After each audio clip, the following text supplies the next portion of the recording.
Good morning, everyone. Can you hear me okay?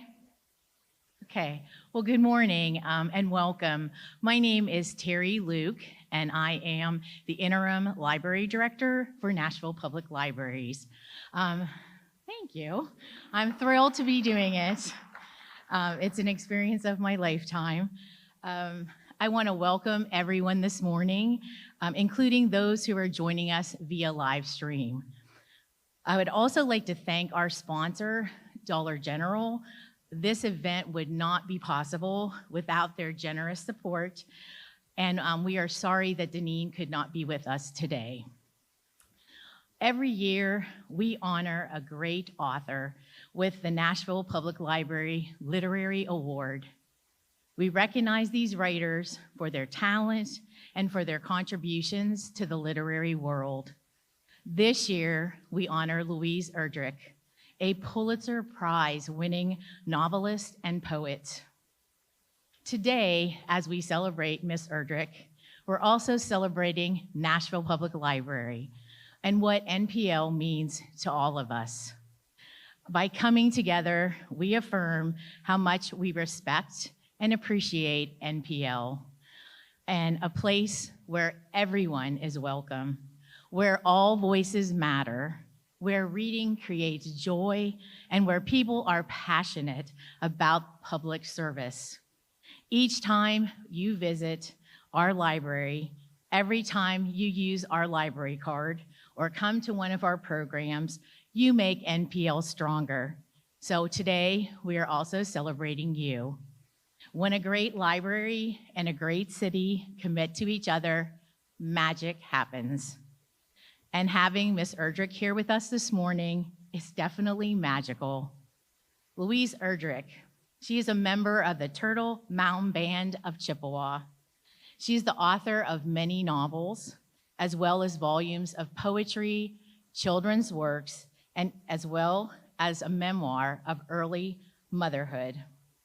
Her novel, The Roundhouse, won the National Book Award for Fiction, and The Night Watchman won the Pulitzer Prize. Love Medicine and La Rose received the National Book Critics Circle Award for Fiction. Erdrich lives in Minnesota with her daughters, and she is the proud owner of Birch Bark Books. It is a small independent bookstore. Her most recent book, The Sentence, has been nominated for the Women's Prize, and a ghost actually lives in her creaky old house. I know. So Louise is one of the most gifted, prolific, and challenging of American novelists.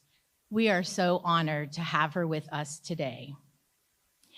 At this time, I would also like to recognize some very special guests from Martin Luther King Jr. High School.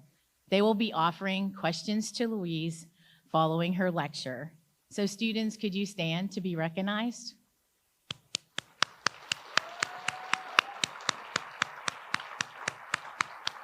Thank you. So without further ado, I would like to welcome Louise Erdrich.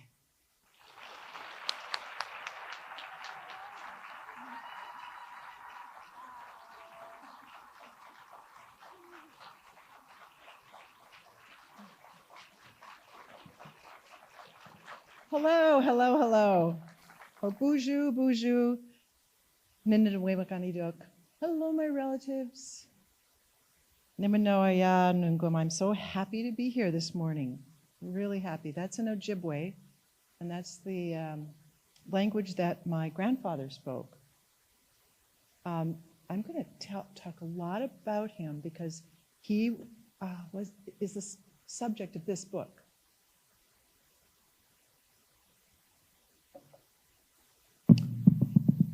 At the same time, I'm going to be talking a little bit about the underpinnings of a Native American existence of identity, because I think it's hard to understand sometimes why there are so many tribal entities, why there are so many nations. Who are Native Americans exactly? And I really would like to shed a little light, as much as I can, on the questions people might have. So I'm looking forward to getting questions from the student panel. And here we go. There's a clicker, and I'm really excited. I'm just coming into the, I'm just starting to do this. So if I click in a weird way or whatever, just forgive, please. All right. There, you know, I didn't realize that everything I said would come up on this screen. Laughter. Cue.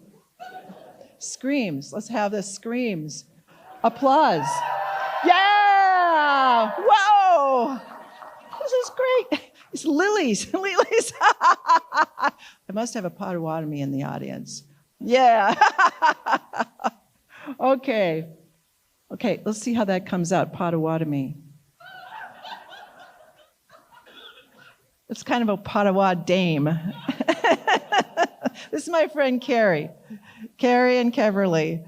I'm sorry, I'm going to introduce you guys again because you're sitting in this front row here, and you've been so great to come up or over, or however it works, from Lawrence, Kansas, the librarian, Keverly.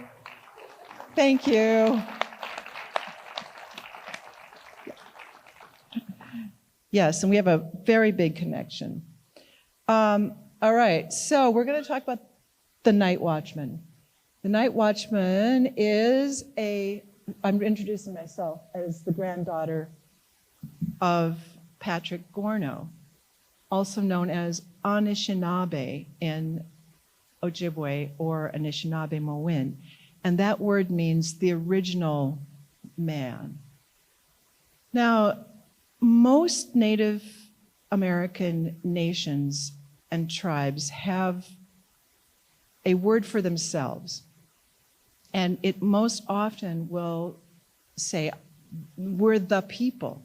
It's very simple. We're the people. We're the people who were here. We're the original people. And that's what really tells you about who you're dealing with. People who were here before. And that's the name we have for ourselves. So the book is about how the Turtle Mountain Band of Chippewa fought a government policy, which was known as termination. And you guys are going to think of, to me, the Terminator comes to mind, right? And it really was like that. It really is like that. It's still, in some places, happening, in some ways happening. But termination came at a point where tribes were at their lowest level of political sophistication, and the poorest, and had been decimated by disease and very low population, and were culturally assimilated by government boarding schools. Now, this is my grandfather, Patrick Gorno. And he's standing in front of some of his crops. Those are probably his tomatoes. He grew everything in a truck garden up in the Turtle Mountains. And people don't really think about how gardening was here, as well as hunting, as well as gathering. This continent was intensively gardened. Oh, that's me, next to him. And he would have liked this. He would have liked this woman. You know, I was lucky to know him as I grew up. And he would have liked this, signing books, because he was a government boarding school educated to 8th grade. And after that, he educated himself. One thing he always did was read every single book his children brought back from school. They went to school on the reservation. And my mother says we would hand our books over to him because he learned everything we learned. You know, he relearned it, and then he learned some more. And he read magazines, He read newspapers. He was a tireless autodidact. All right, so extra points for autodidact. Anyone raising hand? Yes, many people know, like that's a self-educated person. That's somebody who's so in love with words and the world that they really want to learn something all the time. That was my grandfather. Right there, he's in his powwow outfit, and his cousin Virginia Iron Bear made all of these pieces of his outfit, his bear claw necklace, and he has in his hand, you can't see it, but he used to, he has a old tomahawk. What he used to do when he plowed the fields was pick up the rocks and use rawhide to make them, to remake them, you know, into their original purpose. It was pretty cool. And I had one, and my mother had one. So to start talking about termination, what are treaties? All right.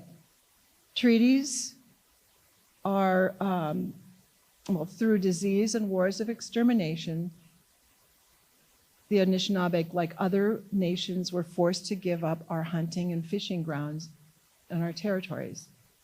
To give those up, our ancestors signed treaties.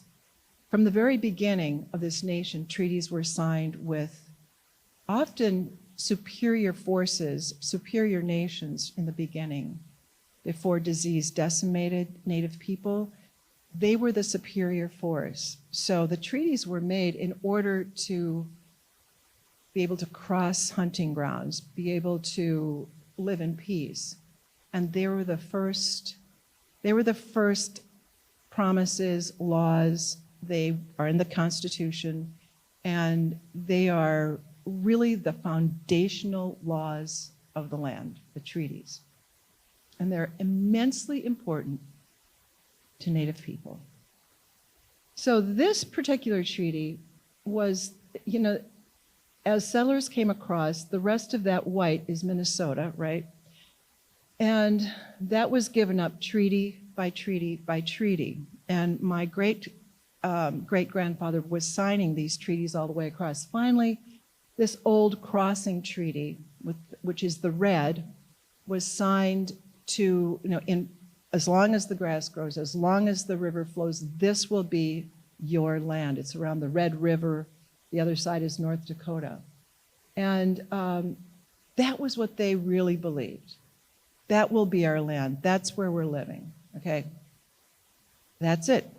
Here's another picture of it. It takes in, this is blurry, but you can see. It's, you know, it's a big chunk of territory. So, as with other places, settlers did not stop at legally agreed upon boundaries and pushed their way into the lands belonging to our nation, and now we were with other Anishinaabe groups. And Kashpa, who is my great-great-uncle, and Little Shell, Essence, it means the little shell. And it's kind of nice because it looks like essence. That's Essence. They were both the Pembina band, and they became Turtle Mountain Chippewa, and they led a delegation to Washington. So that's Kashpa, and that's Little Shell. And they were the foundational, I guess you'd say the chiefs or the leaders. But when people speak of chiefs, they only have the men, usually. I can't even think of a female chief that's, you know, you find a portrait of a chief somewhere.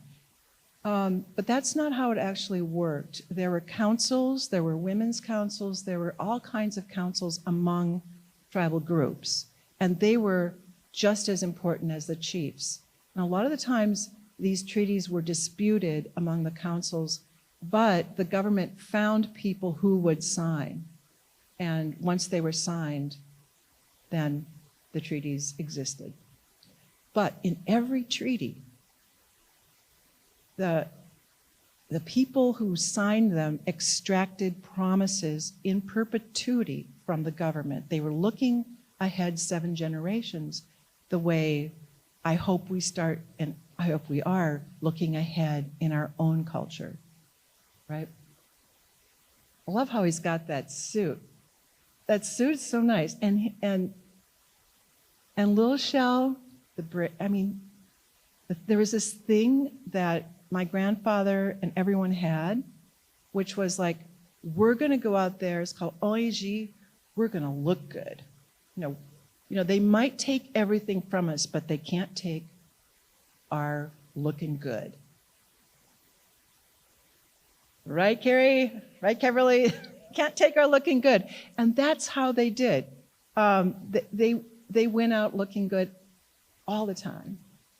All right, this is what happened. As soon as the boundaries were crossed, it would be Indian land for sale. This was during allotment era too. Soon after that, allotment was a way that took away communal ownership of land and opened it up to settlement. So this was the common way that people went out and got land.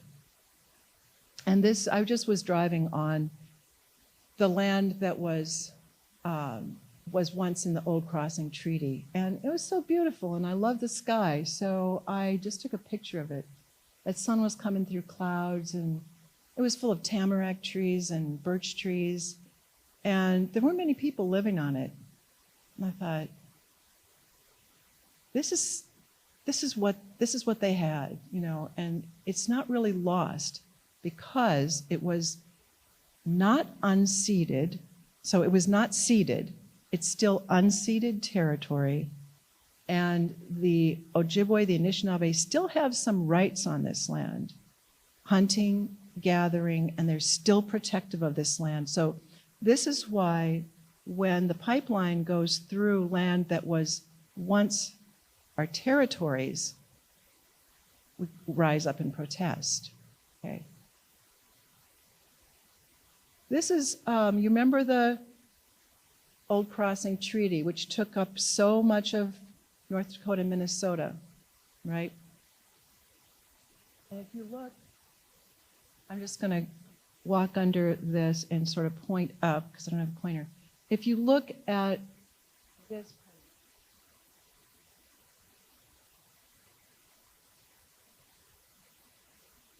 Turtle Mountain Reservation, Belcourt is the town. That's all that's left. It's 12 square miles of land. And out of that, some of it is even in non-native control. It had been sold to non-native farmers. So you can see how it happens. You see what happened there, right? I just said all this. 12 square miles. So what happened was that my great-grandparents and my grandparents had gone, I don't really have I can't have a picture of this because it's kind of a story.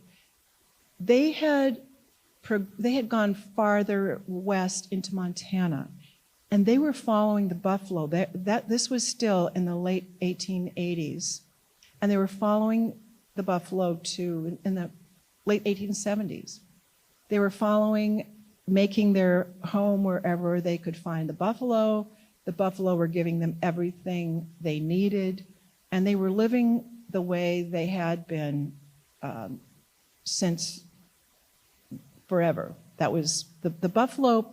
The buffalo were so numerous that there's I don't know if people know about the buffalo. There were so many that a priest who was stuck up in a tree by the coming of a herd had to stay in that tree for 3 days as he watched horizon to horizon the great herds pass by.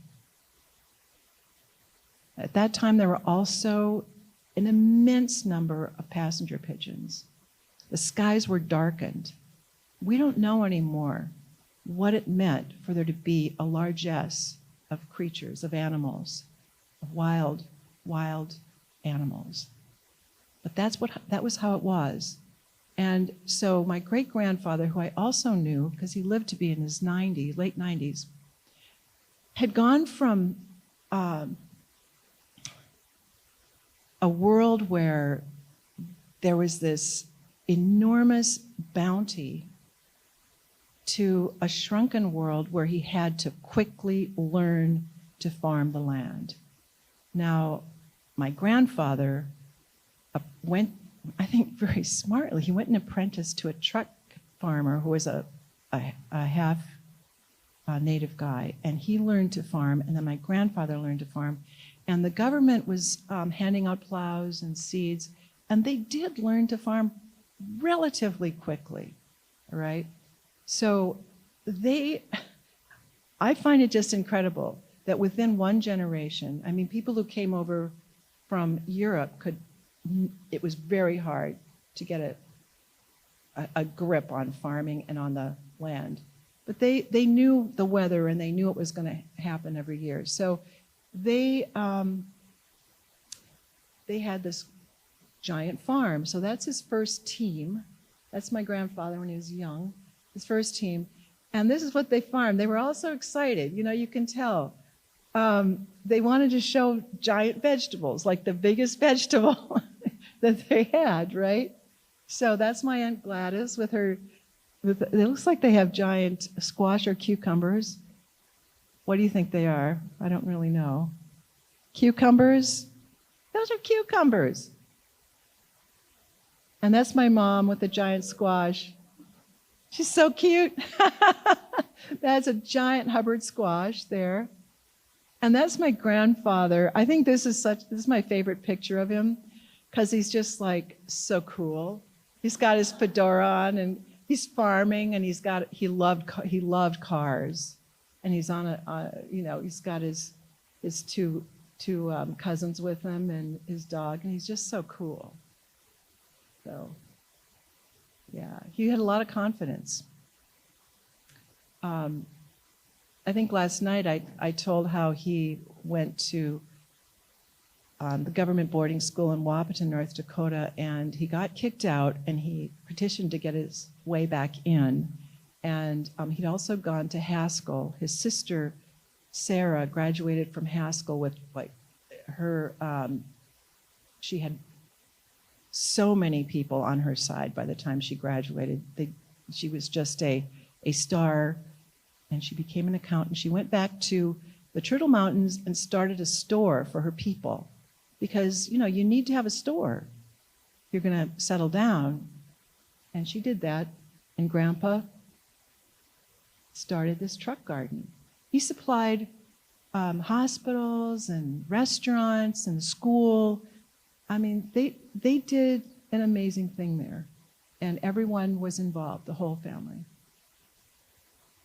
So he started realizing, that he needed to take a leadership position. And when I was doing research at the Plains Archives, I found some of the first ballots ever cast for him. They were, for some reason, in the archive. All these ballots had been collected, and they were in a file. And so he became tribal chairman. And he said in one of his letters that he decided to throw his hat in the ring. He was going to throw his hat in the ring again, but he didn't. He felt compelled to because he was very concerned about something that he felt was developing in Congress. And he said, I think it might be the worst thing for Indians that has ever come down the pike. And that's a big, worst thing. So when he was tribal chairman, this was state of the art, a newsletter. This was it. This is what you did. And my mother used to make some of these covers. I mean, it was just really exciting that he had put out, he put jokes in, he he did all kinds of recipes, advice. He had gardening advice. He had all these columns in, and when termination came, he was able to talk to the tribal people about what was going on. So this was a big tool, right? There was no phone service. You couldn't run around the whole reservation, but you could pick up one of these. And this was a big piece of technology for the time. Yeah.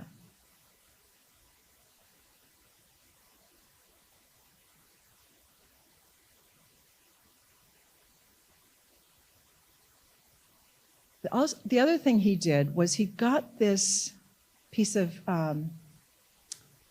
this factory called a jewel-bearing plant. This was right off the reservation, and it was so remarkable. Reservations are very remote, and to have a place where people could be employed, where they could work, where they could have jobs that would actually bring back enough money to support a family, that was huge. And this jewel-bearing plant was mainly operated by women because the jewel bearings were, you could hardly see them. They were so tiny. And they had to take, everyone who applied had to take tests for manual dexterity, right? And so it was women who scored highest and won these jobs.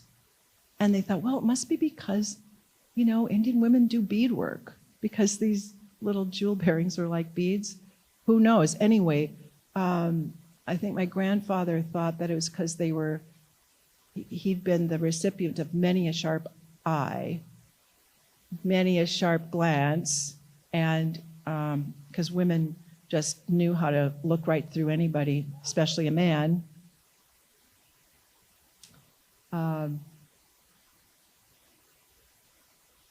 And one of his jokes in the newsletter was, what is a man? What is an average man? Proof that the average woman can take a joke.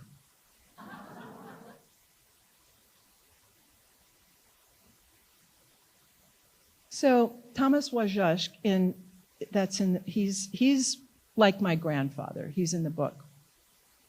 And he was, as was my grandfather, a night watchman in the jewel-bearing plant. He was there all night, making his rounds, and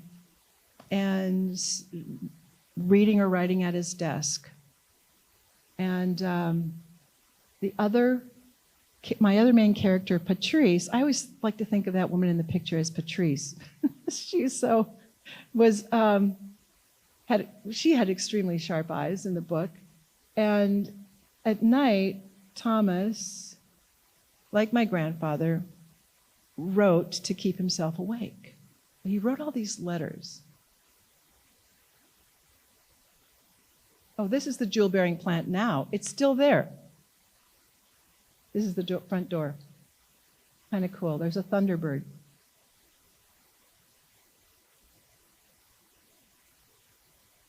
So this is my grandfather's government-educated boarding school handwriting. And one finds in these archives that people of that era, and people of that era in general, had beautiful, modulated, so sometimes very ornate handwriting. Penmanship was, a big result of it was character. Handwriting was character. It told everybody who you were, right? So your handwriting, if it was a scrawl or illegible, told people that you're kind of a waste, But good handwriting was the most important thing because you had to communicate only by letter. So his handwriting was always beautiful, and his capitals were so graceful. This isn't even really the best. I have all of his letters from that time, and I just love to go through them and just kind of look at his handwriting. So he gives what would be now called a timestamp, 3:20 a.m., November 7th, 1953. He's always writing in the middle of the night to keep himself awake.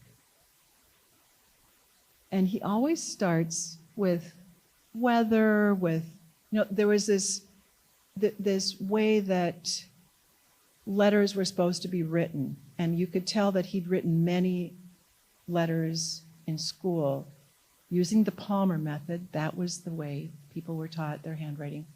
And you'd preface the letter with certain, people are kind of nodding, like, oh yeah, sometimes with an excuse for not having written. More often with him it would be weather or some way into what he was going to say. So he had his handwriting, and he had his wits, and he had his ability to make friends, and he had the knowledge of what was coming down the pike, right? And this was his main opponent. This was Arthur V. Watkins.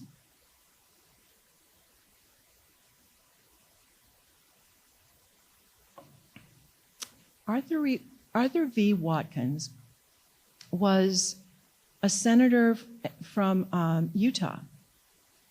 His family taken over Indian lands and were farming them. And that's in the record. And he wanted to get a termination bill passed so that lands that were held under the ownership of many people in a tribe could be broken up and sold to companies, corporations, some individuals, but mainly this was post-war America, and people saw these vast forests of the Klamath Reservation, the Menominee Reservation, and there were 3 other reservations that were slated for the first onslaught of termination, and Turtle Mountains was one of them. It's not that we had this great amount of land to be taken, but we did have a jewel-bearing plant. We had some things. And I think because we were such a small group of people, it would be easy. I think they just thought it would be easy to terminate these people. So he was the one who really got both houses of Congress to agree on a House concurrent resolution to terminate all of the treaties, to absolutely declare them null and void, and to say that Native nations did not exist anymore in the eyes of the government. We would have no legal standing in the country.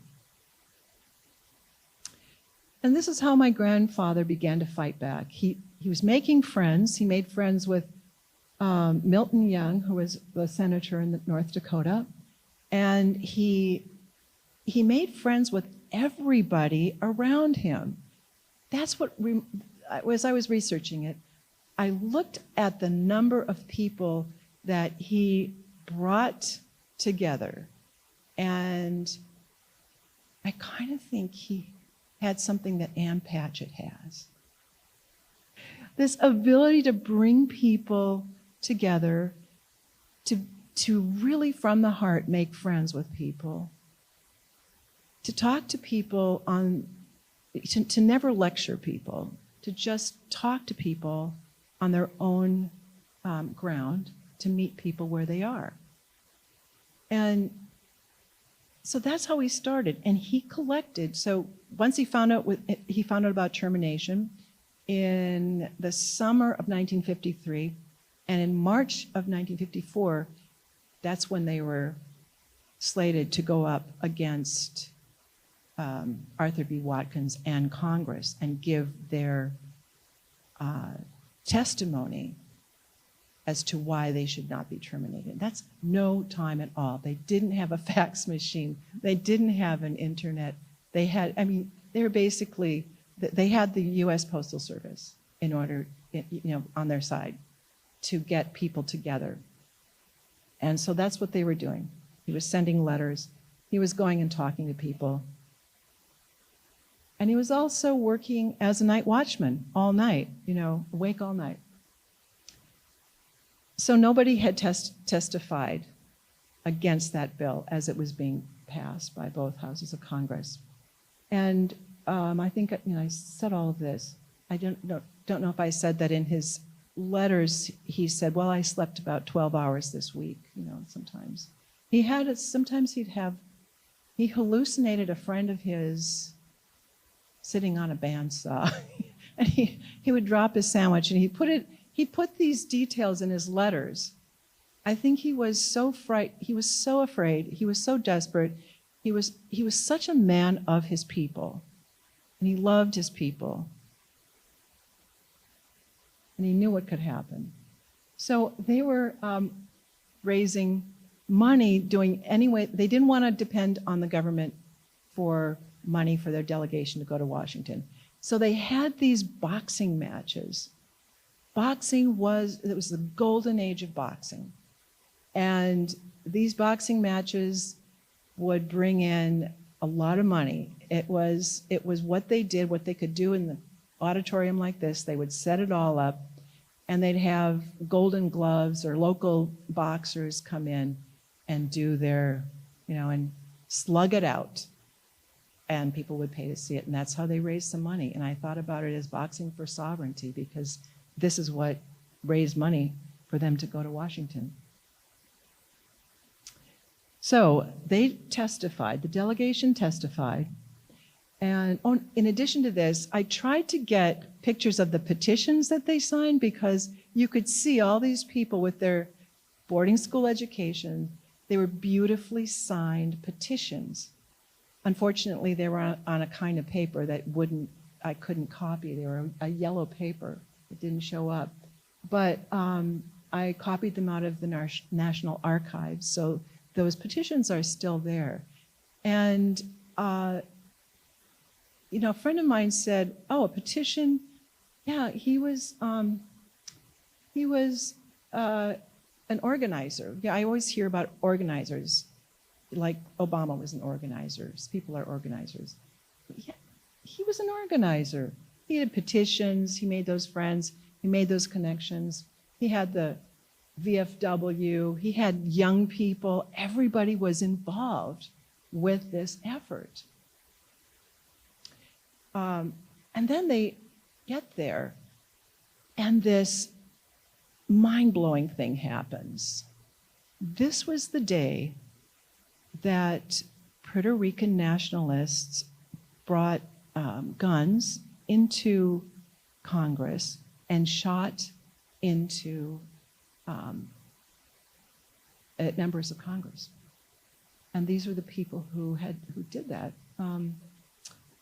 Lolita LeBrun was the most well-known of them, but they had, this was the big headline, and it kind of was a shock to them that they would come all the way there, right?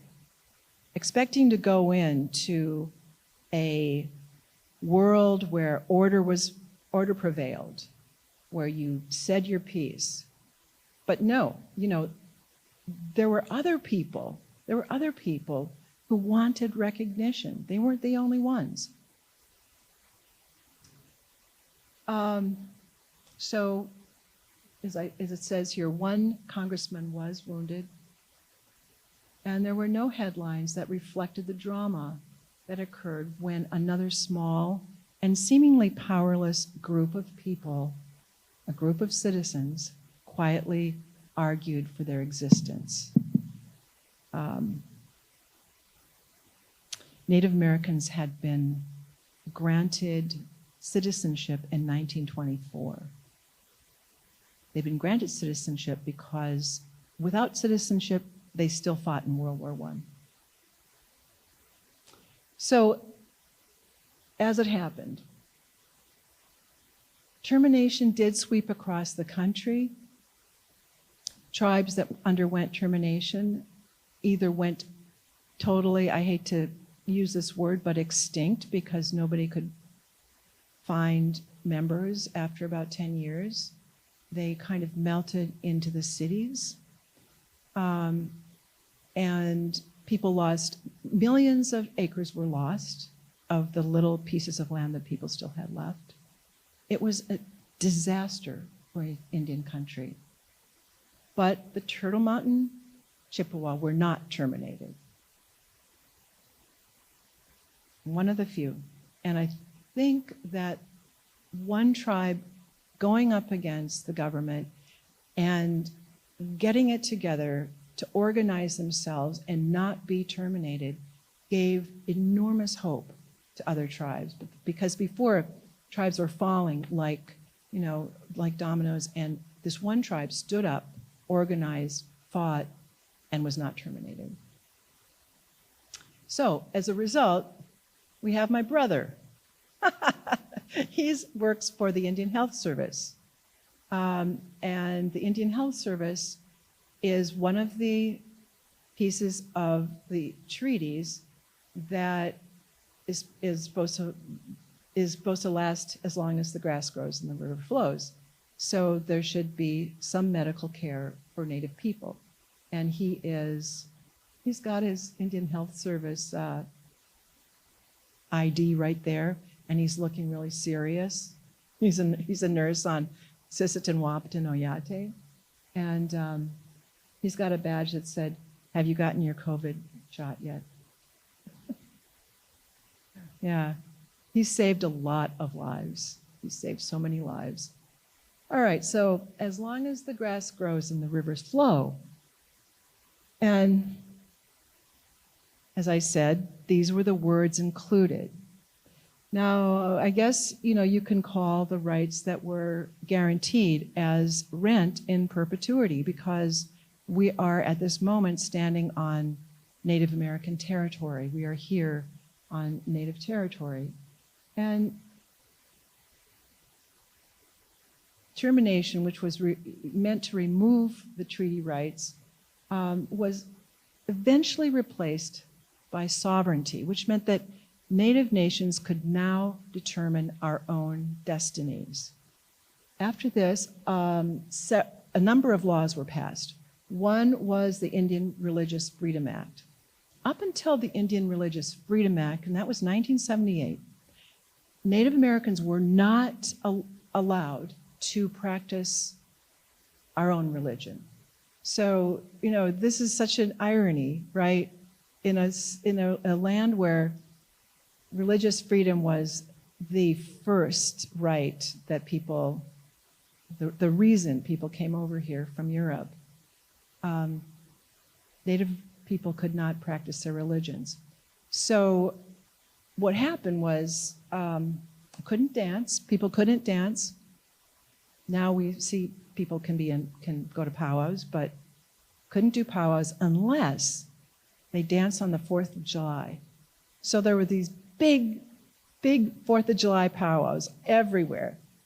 Okay, so that the dancing could occur when we were celebrating the birth of the nation. That was not their nation, but that's when the big powwows were happening, on the 4th of July, and people would come from all over to watch the powwows. So now, as I say here, now things are different. It's so different from what they had to be. Now this is an Ojibwe naming ceremony. It's my friends. They all have star quilts. Star quilts are what people are given as a huge mark of honor. I'm sure people know star quilts around here too, right? Yes, people are nodding. Star quilts. Yeah, and you'll see star quilts in giveaways. The people give away their possessions to honor somebody. They, when somebody dies, the star quilt goes on their coffin. When somebody's married, they wrap themselves together in a star quilt. It's really cute. And the star quilt is just one of the basics of native life. The star quilt is a beautiful thing, and we had so many bright ones, and there's more people in this, and it took about 2 years just to collect the star quilts. So you just collect star quilts, like to find ones that are handmade or had hand sewing on them. At one point, I made quilts for one of these, and I thought I'd lose my mind. I'm never going to do that again. But this was it, and it was such a joyous day, and it wouldn't be possible if termination had become the policy directed toward American Indians, right? This is our bookstore staff. So this is Cherise Davids. Cherise, yes!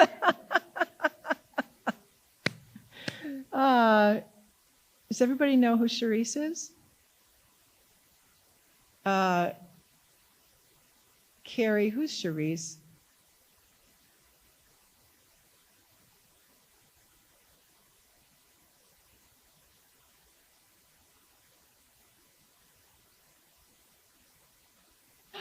Yes. Did you hear that? Okay, so Cherise, who's also a mixed martial artist, Cherise won her race, even though she was redistricted, and you were just at her election party. Yeah. Yeah. Anyway, Cherise is here, and the other woman is Peggy Flanagan. And she is our lieutenant governor. She's White Earth Ojibwe. And she is a force. Cherise is a force. And in back are wonderful people who work at the bookstore. There's Jack, he's Métis. There's Evelyn, she is Lakota. There's Nadine, she is from Madeline Island. Anthony, who is Ojibwe. And Penny in the back, who keeps bees. A beekeeper.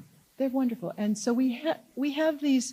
I have another picture of Deb Holland, the Secretary of the Interior at the bookstore, but I couldn't find it, so I didn't get to put it up. But this is one of the things we can do. This is my daughter in her first grown-up jingle dress. And it was given to her in a spiritual way, made for her especially. It has, because we live on Dakota land in Minneapolis, it's both Ojibwe, because the jingle dress is an Ojibwe, it started with the Ojibwe, I'll tell you how in a minute, and it's also got the Dakota star. So it's a mixture of tribal motifs. And so the jingle dress started around the pandemic, the flu pandemic in the 1930s. A grandfather had a dream that his daughter, who was very, very sick, he saw that these 4 women danced out of the sky in all directions, and they're wearing these dresses with these cones that were attached to them, these kind of silvery cones. And woke up, talked to his family, and they put together these dresses like this. They put them together, and they started dancing. And the cones make the most beautiful sound when people are dancing in unison. They make this sound that is a healing sound. It reverberates and it gathers, and you feel it coming into you. And that sound is the healing sound of this jingle dress. The child lived, and her granddaughter is still with us and still remembers who the original child was. The jingle dress has spread all over, really, the world, all over North America. And it's become a competition dance too, but it's always the jingle dress dancers who are called out in times where people need healing. And during the time in Minneapolis when after George Floyd was murdered and people were hurting all over the city in every way, we danced. The jingle dresses came out. My daughter danced, I danced, and I have 5 minutes left here, I'm seeing. This is another time. This is my old friend Emmett from Wahpeton, and he went all over the world dancing. Everybody knew Emmett. At some point, he just, everybody knows him. Yeah, and that's another jingle dress. But each generation has to fight again for the rights that we've won. During his presidency, Donald Trump attempted to terminate the Wampanoag. And of course, they're the first people who really invented Thanksgiving. So terminating them was a big signal that things were bad.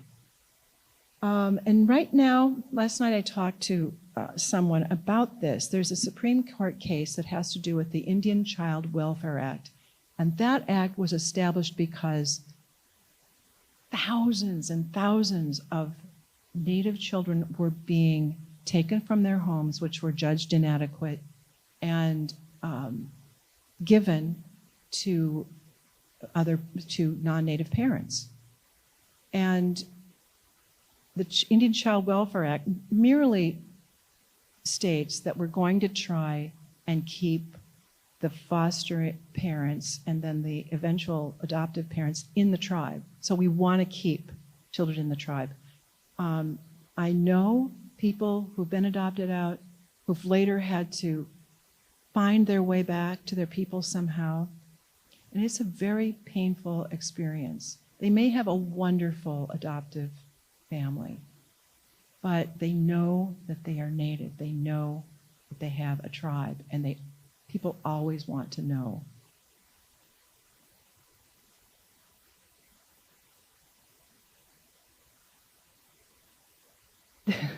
These are photos I took at Standing Rock, and it was, there's beautiful nights. There's lots of teepees up, and the Wookiee water warriors were kind of irresistible too. But there was just this huge outpouring. What Standing Rock was not just a wild and wacky bunch of people. It was a protest to determine whether a multinational corporation could undermine Native rights there, could establish a pipeline that would, if ruptured, possibly destroy the entire water system. And that pipeline had already been routed around Bismarck so that it wouldn't harm Bismarck, and routed down to Standing Rock, because who cared, right? So this is what it was about, and I think it was an amazing protest.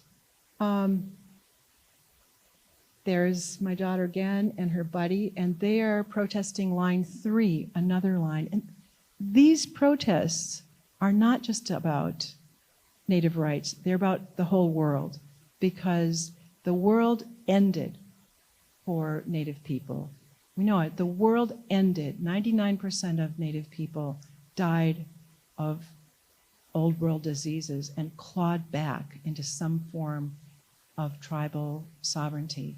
So we all carry with us that knowledge that the world really can end. So we have to be careful. We can't depend on fossil fuels. And fortunately, the news is that because renewable energy has gone down so thoroughly, we don't have to. We can go forward. This is my sister's drum group, and they just get together and sing. They're just beautiful, huh? These are the veterans who came to Standing Rock because they wanted to help protect the people who were fighting for the climate. Now, veterans and a lot of these people are Native. Native people have always enlisted at the highest level of any people of any group of people in the United States. They have the highest level of military service. There is an enormous sense of patriotism. And it may seem ironic, but that's very true. And the flag comes out first at every powwow. It's kind of astounding. Okay. Did you read that? That was fast. I only have 2 minutes left. I wanted to show you some examples of Ojibwe floral beadwork because it's so beautiful. These are some old beadwork dresses. On one of the first jingle dresses, that's how the Ojibwe jingle dresses really started this way with this black velvet and floral beadwork on the black velvet. And you know, peoples have their beauty. I think that's always important. Like when you have a culture, you're going to have your own forms of beauty. And this, I think, is part of it. So I'm just showing it to you. Oh, this is me going to pick medicine, sage, sweetgrass, on my grandfather's land. And I'm wearing, well, it's our land now. I'm wearing a ribbon skirt, which is like high fashion in the Indian world, the Native world. High fashion, just telling you. And there's some sage. And this is my grandfather and me. Yeah, the sun shining behind us. I loved him. My family, everybody in my family loved him.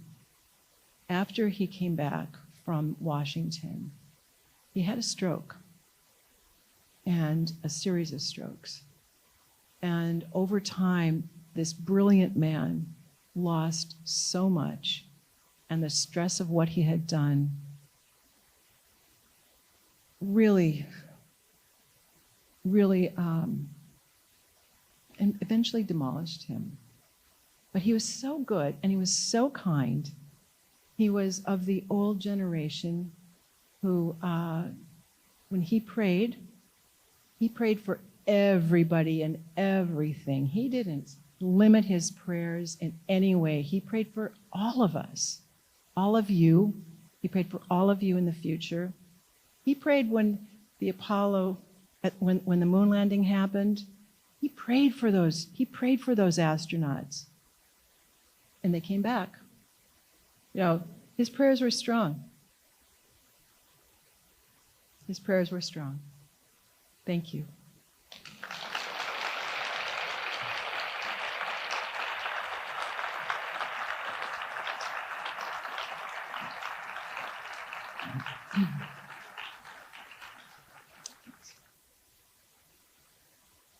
Questions? Oh, questions. Let me put my glasses on. My question answering glasses.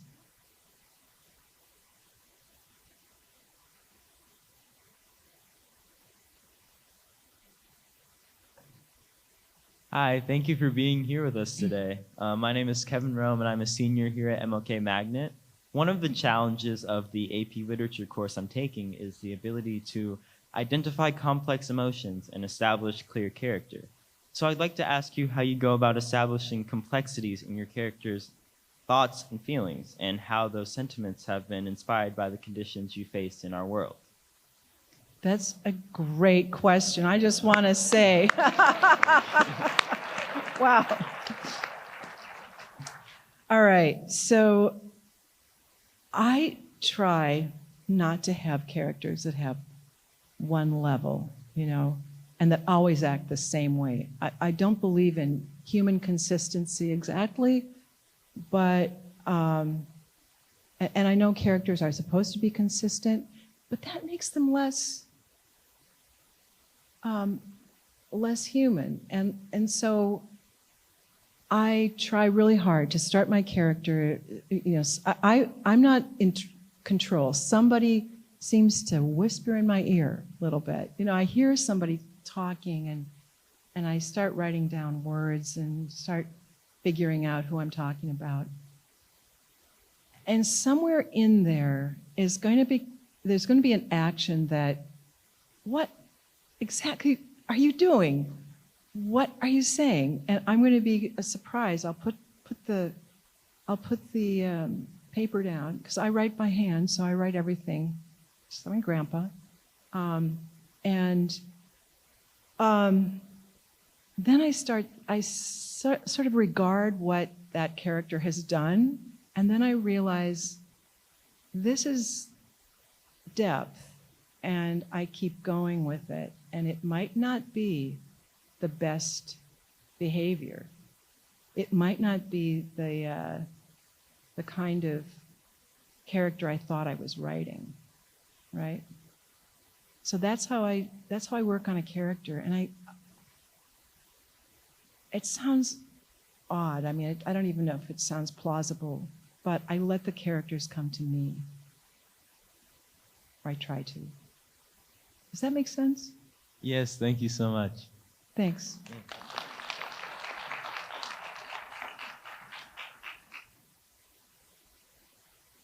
Ms. Erdrich, thank you so much for being here today. My name is Bethel Durudje, and I'm a junior here at MLK Magnet. And I would like to say that I'm an aspiring poet, and I'm extremely excited to see you today. My question for you is, how has your origins as an Indigenous woman impacted your experience as a writer, and has it helped or disadvantaged you in any way? I'm going to have to clap at every question. That was a great question, too. Everybody's just great question. Yes, it's of course had an impact. And I mean, but when I was starting to write, I kind of wanted to be a French surrealist. I was thinking that would be, I could go around all clad in black and flowing scarf, and I would be very dark and sort of angry and ironic and sarcastic and all of that. And I was trying to do it, and it just didn't work. Nobody wanted to read my for one thing, I couldn't finish a poem really, because it wasn't me. It didn't take. And finally I realized I'm starting to write something else. I don't know what it is, but I'm seeing that I can't deny who I am. As a white appearing person, I just thought, well, I should try to do something like being a French surrealist. But then I couldn't deny that the most important people in my life were this combination of family that I have, the German people. I wrote about my father's side of the family and my tribal nation. I could not deny it. So that's where my energy started coming, and the power of the experience that my ancestors had kind of took hold of me. Thank you. Thank you so much.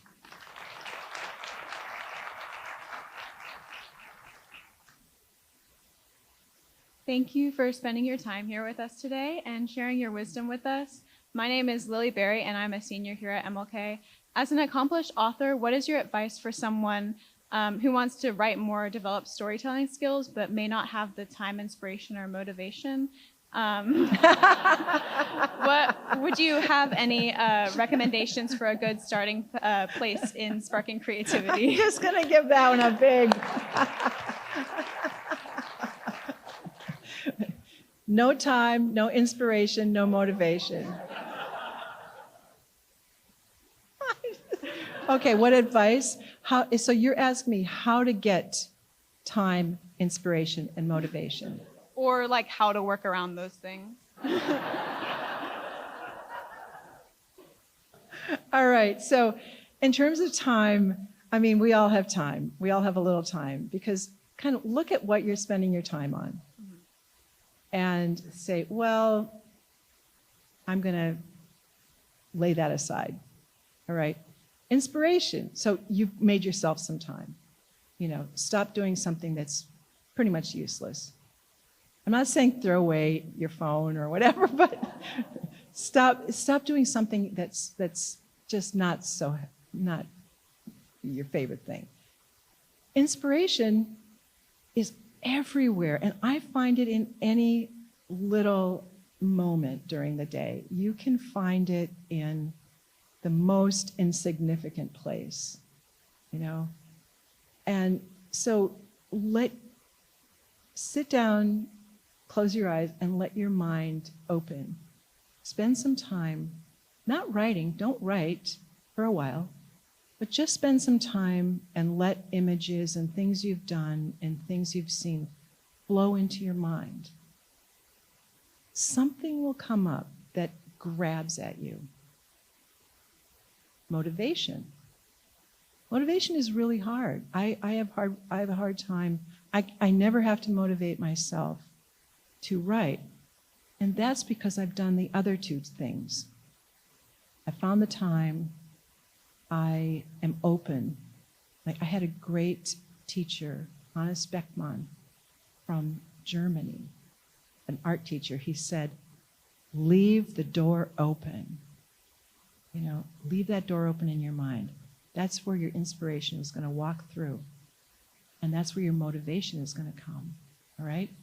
Because once something comes to you, you'll want to write it down. Thank you. Yeah, thank you so much.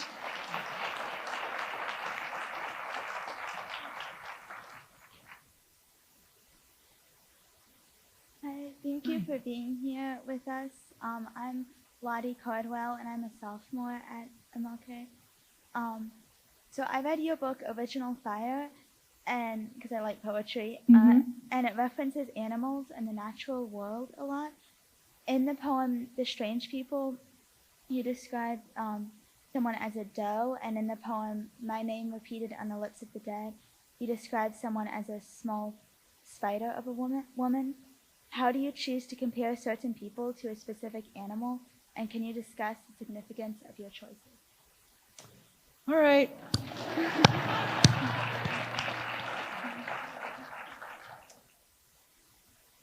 Obviously, animals became so important to me in thinking about my writing. For one thing, in almost every book, I've got dogs. Now, dogs have always been, and I think about the history of dogs. Dogs have always been spiritual messengers. They are the creatures in ancient Rome that brought people to the underworld after they died. And then they had to face the dogs that guarded the underworld. But they were the people the dogs were the people that took dead people on their way, the dead spirits. You know, like in a toboggan, I guess.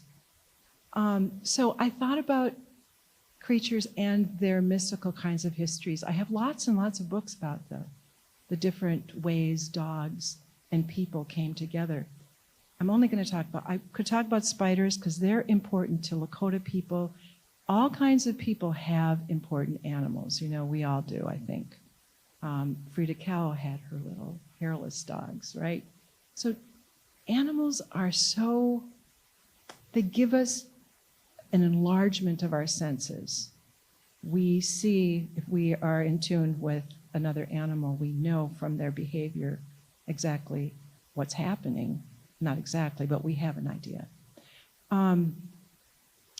But dogs were the first animal in Ojibwe teachings, the first animal to actually choose a human to walk beside.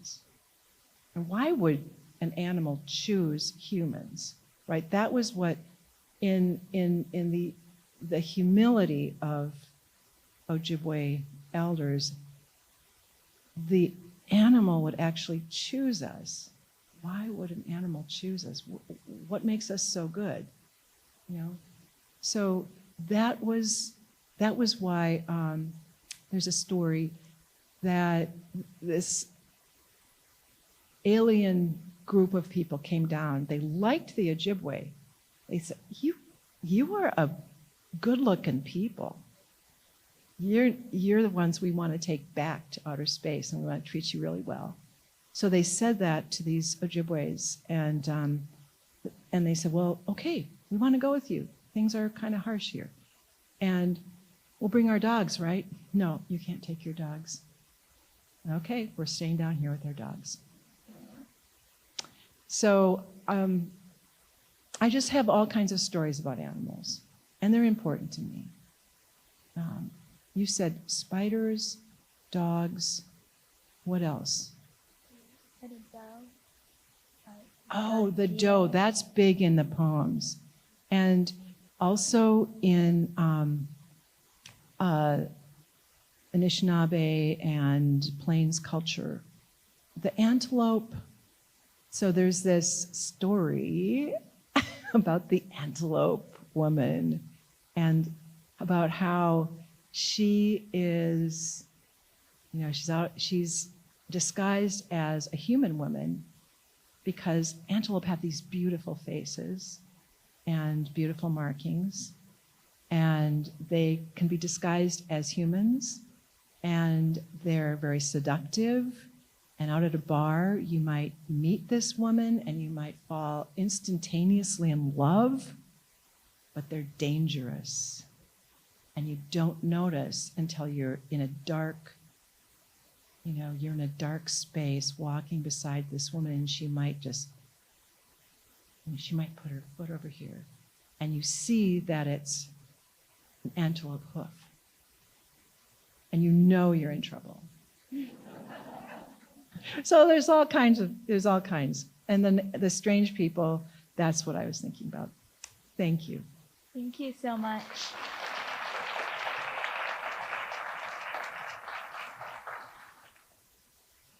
Hi, Ms. Erdrich. Thank you Hi. so much for being here today. My name is Sarah, and I'm a sophomore here at MLK. So my question for you is why you felt it was important to open up a Native American-centered bookstore and what you hope to achieve with the platform. Yeah, Native-centered bookstore. Well, it's called Birch Bark Books, and I opened it because I knew that we needed more Native stories told. More people from different tribes. I wanted to encourage people to tell their stories. I didn't want to, you know, I didn't really see my stories as being that important, that they needed, they took up a lot of space at first. Now they don't take up so much space because we have so many writers coming forward and publishing amazing books. And so I hope this would happen with the bookstore.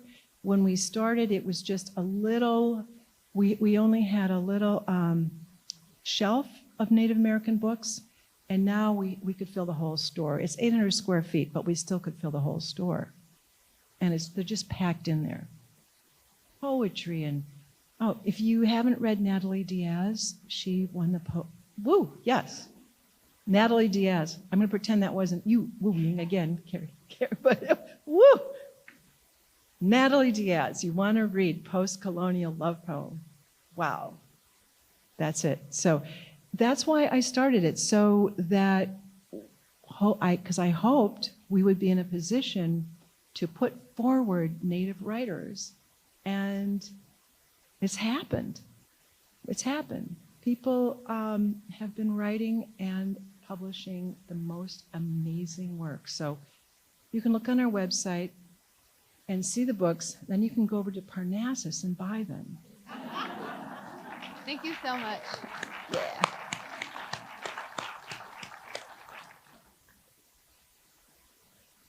Hi, I'm Emmy. I am a ninth grader at Hume Fogg. So thank you for being with us today. So right now there's so much going on in the world. There's so many trials and tribulations for mostly minority people. And so I wanted to ask you, what role do you feel that literature is playing in helping to heal the world? What role is it playing? Yeah, good question. You know, I wonder about that too. I think about it a lot. And I think, can this be really of any use? If I'm writing or somebody else is writing and I'm, reading all these books that come in, some not so good, and I'm thinking, is this even a useful pursuit? But then I look at the repressive regimes that have taken over so many countries. Who do they get rid of first? The writers. The writers. So that's what we're maybe we're taking it for granted now, but writing is the way people exchange their ideas of freedom and their ideas of what makes a good life. And a good life means that we choose for ourselves. We don't have the kind of, we need our full autonomy as people. And that's taken away in places where there's a dictator or a strongman. And that's frightening. And that kind of autonomy and that wildness that's inside of us is expressed in literature. So that's what tells me that this is important and what's happening is important. And speaking to the pain of life, the difficulty in being a minority, being a woman, you can be anything, and you can be of any background, and you can have an inner life that is so important to the world, for the world to know. And we know it's important because it's endangered all around the world. So thank you. Thank you.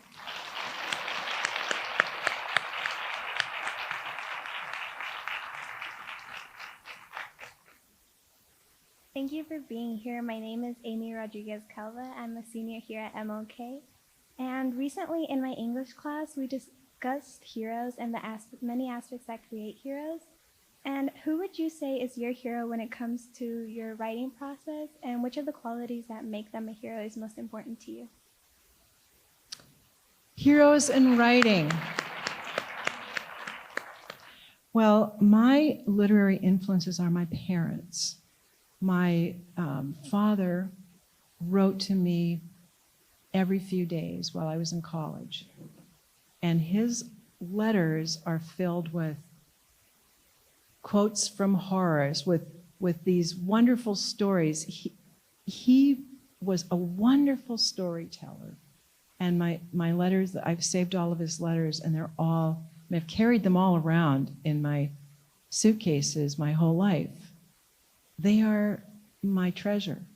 So he's my literary influence. And my mother as well, because she's a great critic. She will tell me she tells me something that nobody else will tell me. And that's how something I've written really affects someone. If it made them sad, if it made them happy, if they felt like they were being attacked, if something was revealed.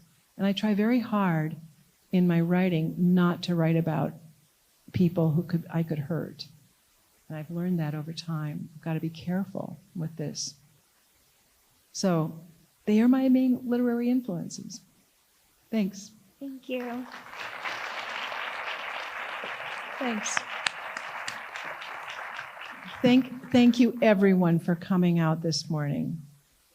Thank you. Thank you.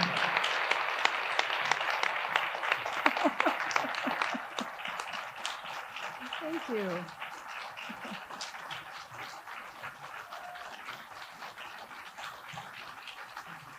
Thank you. Thank you. Good morning. I'm Sean Bacher, president of the Nashville Public Library Foundation. Thank you, Louise, and to all our young people, Kevin Rome, Bethel, Lottie, Lily, Amy, Emmy, and Sarah. We are grateful for your questions and for your intrigue. Louise, on behalf of the Nashville Public Library, Terry has a small token to share with you to remember your time with us this weekend. Thank you, Sean. Louise, we are proud to host you this weekend in Nashville, and it's our honor to welcome you to Nashville Public Library's literary community. So we've taken the liberty of registering you for a Nashville Public Library card.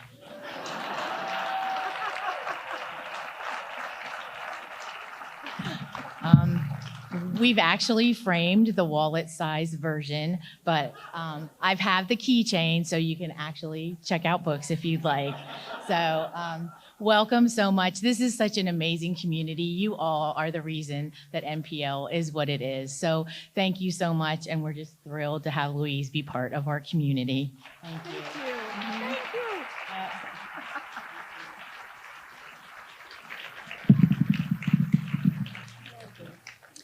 Before we leave, I'd like to thank some of our supporters who have made today's lecture possible. First and foremost, I want to thank our public lecture sponsors whose support allows this event to be free for all to attend. Dollar General and Carol and Bobby Frist. They have been such great supporters of NPL's programs. Both Dollar General and Carol and Bobby are committed to ensure that Nashville public community can continue to hear from our literary award winners. I also want to thank UBS for presenting this year's literary award, as well as the Sandra Shatton Foundation for being our literary award honoree sponsor. Thank you to our gala event co-chairs, McLean Barbieri and Michelle Gaskin-Brown, for making this weekend so special.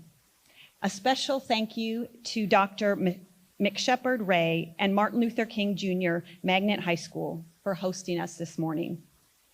And last but not least, a huge thank you to Ann Patchett, Nashville's own literary superstar and owner of Parnassus Books, who has supported the library for many years. It is because of Ann that we are able to bring world-class authors to Nashville. Thank you.